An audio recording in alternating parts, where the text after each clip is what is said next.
tụi nó nè đi tụi nó á mã xong á lên mã xong á à con ôi thôi vậy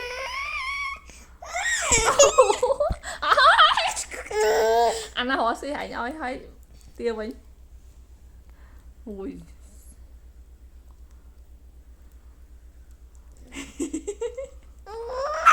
à.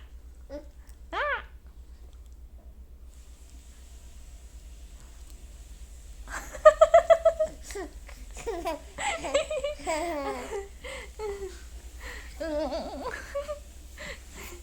Ôi bạn bỏ lên thăm mây à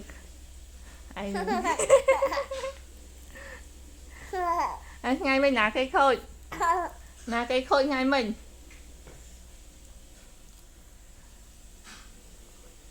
mà mã xong lướt mã xong lướt xong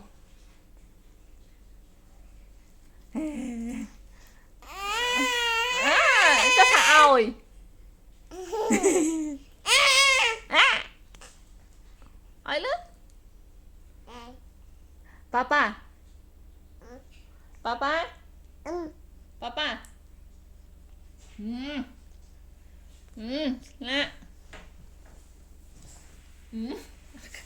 thấy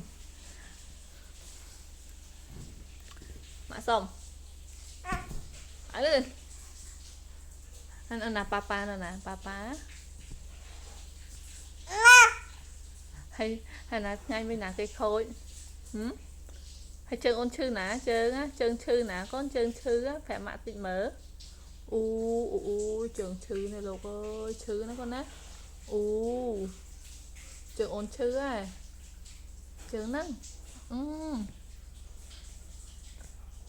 chư bán ở trong cái đi đó nè